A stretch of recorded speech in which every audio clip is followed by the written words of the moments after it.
En esta parte final nos vamos a enfocar en lo que corresponde a la transferencia de carga. Cuando nosotros tenemos elementos de sección compuesta que están sometidos a algún tipo de carga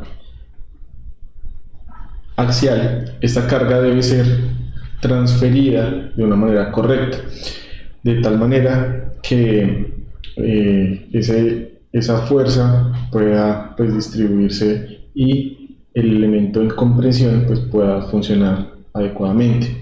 Dependiendo de el elemento que recibe esa carga, ya sea un perfil de acero, como es este caso, si el perfil de acero recibe esa carga, nosotros encontramos una fuerza requerida a transferir de esta manera, donde tenemos en cuenta la carga requerida, la que está actuando, y tenemos esta carga P sub N0, que es la carga axial, sin tener en cuenta la resistencia axial a compresión, sin tener en cuenta los efectos de pandeo.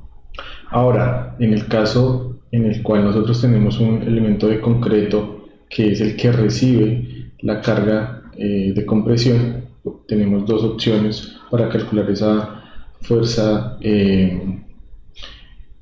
requerida de transición, en la cual tenemos en este caso el área del acero por el Fy, o podemos llegar a tener el esfuerzo crítico de pandeo multiplicado por el AS. Otra condición que tenemos es si la carga está distribuida de manera conjunta entre el perfil de acero y el concreto. Ahora, en un ejercicio vamos a ver cómo calculamos esta carga, esta fuerza de transición B sub R' para los tres casos. Ahora, de entre los mecanismos de transferencia hay mecanismos que funcionan como por aplastamiento directo, en el cual se tiene en cuenta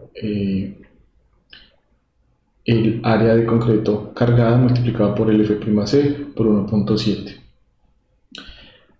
Otro mecanismo de transferencia es el mecanismo por conectores de cortante, en el cual la resistencia se dará a partir de la sumatoria de las resistencias individuales de los conectores de corte. El último mecanismo de transferencia es mediante la adherencia directa, en la cual se tiene en cuenta una longitud de transición, se tiene en cuenta una tensión nominal de adherencia y un factor o un perímetro que corresponde a la interfase de adherencia entre el acero y el concreto. En cuanto a los requisitos de detallado para miembros compuestos, acá podemos ver una imagen en la cual nosotros podemos ver que esta longitud de introducción de esa carga es de 2 veces B, y podemos ver acá que el mecanismo de transferencia está relacionado acá en este caso con conectores de cortante. Para miembros compuestos de relleno, por ejemplo, podemos tener un caso similar a este, en el cual tenemos una viga que va a transferir por medio de una fuerza K de corte que se transmitirá a la columna y se convertirá en carga axial, ¿cierto? Y tenemos acá una longitud de introducción de esa carga correspondiente a 2 veces B debajo de la longitud de transferencia, que viene siendo la altura de la viga. Ahora en unos ejercicios vamos a ver esta situación. Con esto llegamos al final como de la teoría. Vamos a ver lo que corresponde a los ejercicios de transferencia de carga.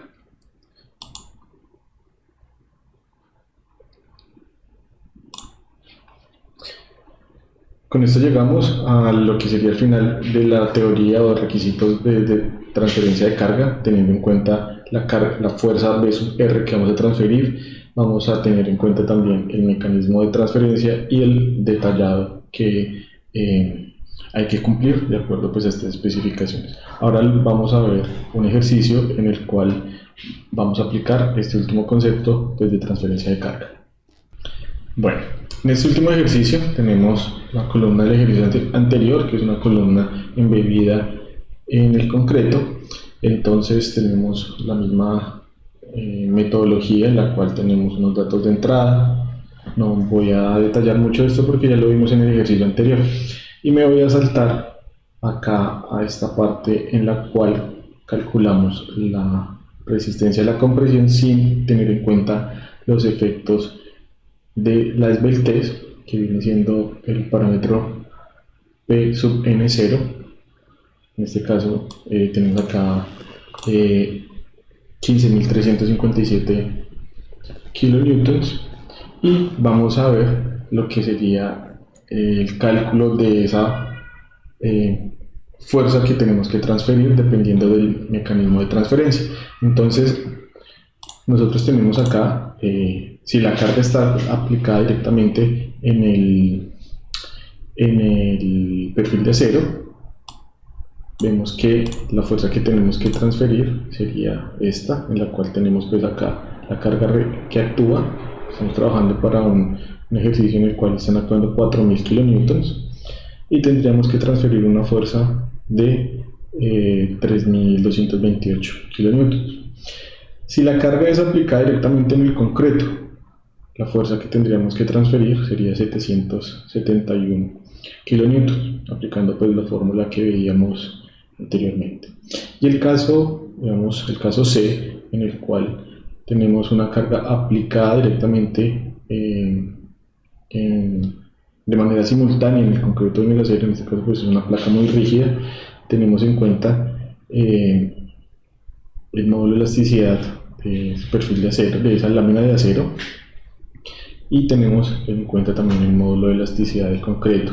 Esto acá nos da una carga, ¿sí? Esta carga P sub RS corresponde a 567 kilonewtons, que si la tenemos en cuenta acá en la fórmula de la fuerza de transferencia, nos da que tenemos que transferir una carga de 203 kilonewtons. Ahora, dependiendo del mecanismo de transferencia, ahorita estamos hablando de la manera de la aplicación de la carga, ¿cierto? Sobre el perfil de acero, sobre el concreto o de manera simultánea. Ahora, dependiendo del mecanismo de transferencia con el que nosotros trabajemos, pues vamos a tener diferentes resistencias, ¿no? Ahora, en este ejercicio vamos a hacer una transferencia teniendo en cuenta anclajes tipo studs, en los cuales vamos a utilizar unos anclajes de 19 milímetros de diámetro. El área de cada stud es de 286 milímetros cuadrados. La altura de ese Nelson stud es de 110 milímetros. El FU, límite de rotura, de 440 megapascales. La capacidad al corte de manera individual de cada conector de corte será de 126 kilonewtons. Esto lo multiplicamos por el phi de 0.65 y encontramos la resistencia de diseño de cada conector de corte.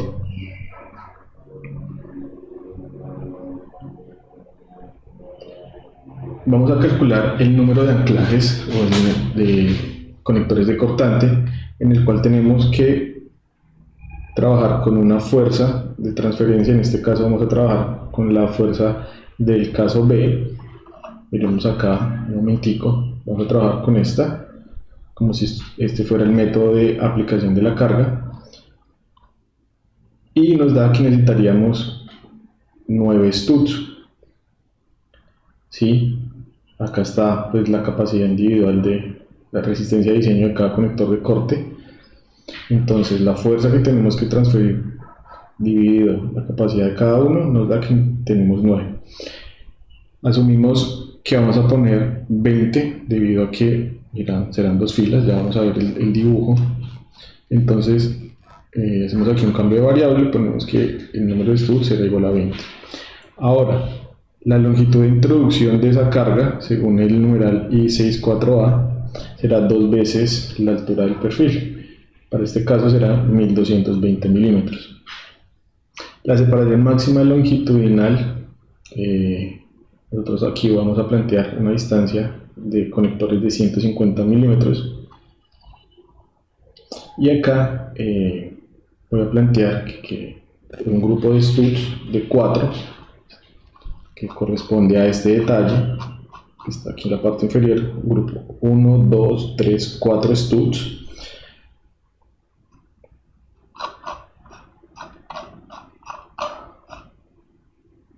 Entonces la separación máxima longitudinal que podemos llegar a tener será la que calculamos de esta manera, como la longitud de introducción de la carga menos la separación dividido esta cantidad. Entonces nos da una separación máxima de 214 milímetros.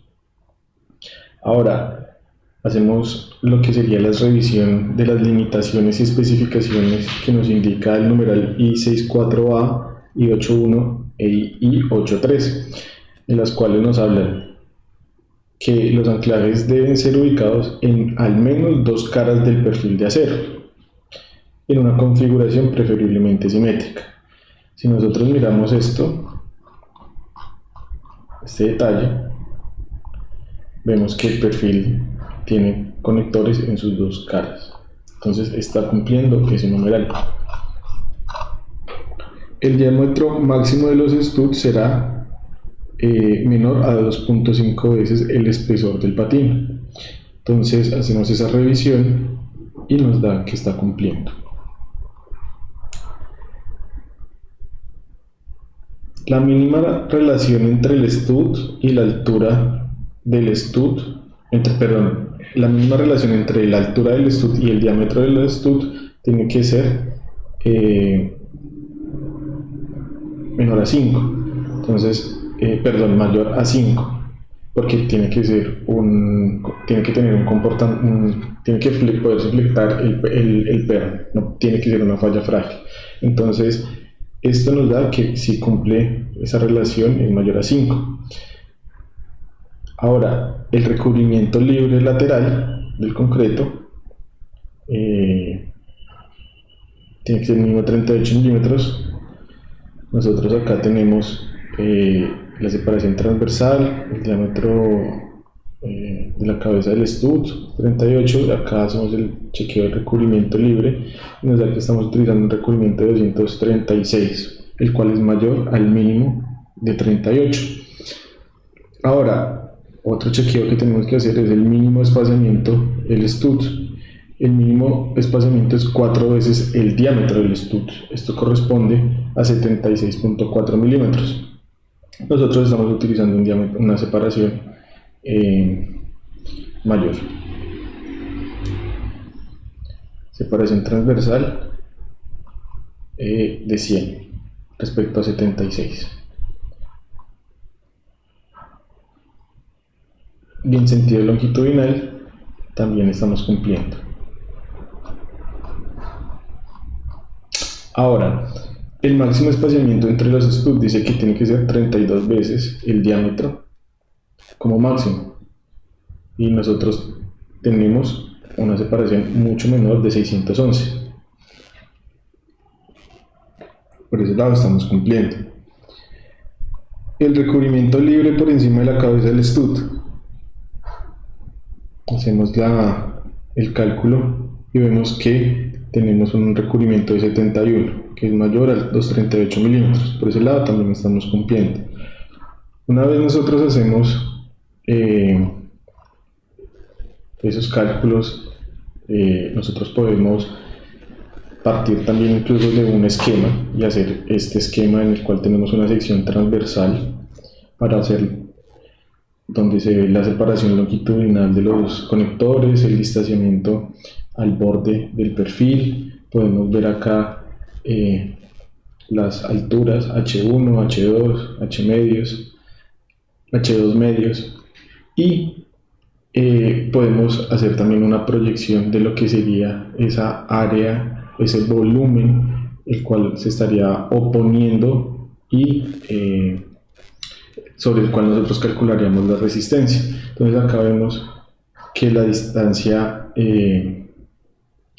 al borde del anclaje es este parámetro CA1, y a partir de esa distancia la proyección es 1.5 CA1, y pues esta será la longitud de los conectores, ¿no?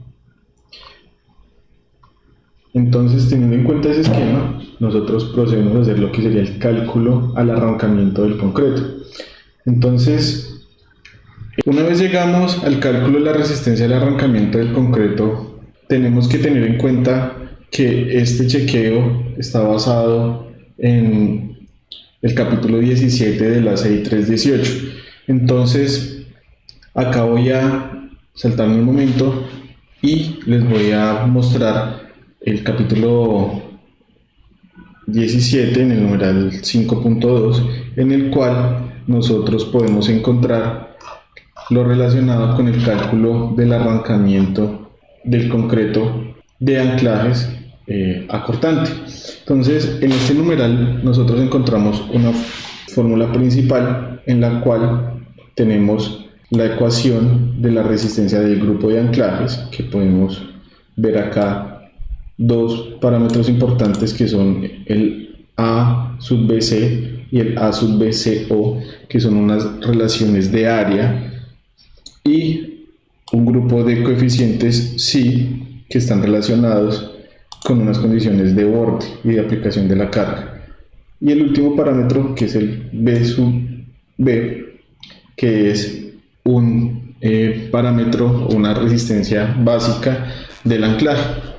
Entonces, si seguimos avanzando en ese numeral de 17.5.2 de la resistencia al arrancamiento, vemos que se mencionan los psi y que en estos numerales se hace la aclaración de cada uno de ellos. Acá es importante tener presente, por ejemplo, que esta área, el A sub BCO, es igual a 4.5 veces este coeficiente A1, que está relacionado con la distancia al borde desde el eje del anclaje al borde de la columna. Una vez calculamos este ABCO, acá podemos ver con este diagrama que esta área proyectada del anclaje corresponde al ABC. Acá hacemos esos cálculos, miremos aquí lo que estamos hablando, el ABCO y el área de esa proyección del anclaje, el área total proyectada. Acá podemos ver las dos fórmulas que acabamos de mencionar, la fórmula del grupo de anclajes. En esta parte final vemos el B sub B, que es esa resistencia básica, y todos los coeficientes psi que modifican esa resistencia del grupo de anclajes. Como lo mencionaba, hay unos numerales donde te explican cada uno de estos términos. Nosotros estamos utilizando, por efectos conservadores, estamos utilizando que estos términos son igual a 1, y salvo este, sí se ve que es 1.4. 1.4, que nos lo permite pues el reglamento, ¿vale? Entonces, teniendo en cuenta esto, nosotros realizamos los cálculos correspondientes y hacemos un cálculo complementario, teniendo en cuenta que, como estamos utilizando dos planos de corte, entonces modificamos lo que es la resistencia nominal, la castigamos con el phi, en este caso el phi es de 0.75, con lo cual llegamos a la resistencia de diseño al arrancamiento, y encontramos que este valor de 771.82 es la resistencia de diseño teniendo en cuenta los planos de corte. Hacemos la comparación entre la carga o la fuerza de transferencia que estamos utilizando y la resistencia que calculamos, y nos da que cumple ese chequeo. Bueno, con esto llegamos al final de transferencia de cargas, teniendo en cuenta este último chequeo de arrancamiento. Espero que este tema, junto con los anteriores relacionados con el diseño a flexión, a compresión, corte y tensión de columnas tanto rellenas como embebidas, sea de gran utilidad para todos ustedes y espero podernos encontrar en otra oportunidad y seguir hablando de más temas relacionados con la ingeniería estructural. Eso es todo por el momento. Sin embargo, el tema lo seguiremos desarrollando en los próximos videos. No olvides suscribirte, dejarme tus comentarios y seguir apoyando el canal. Muchísimas gracias y hasta una próxima oportunidad.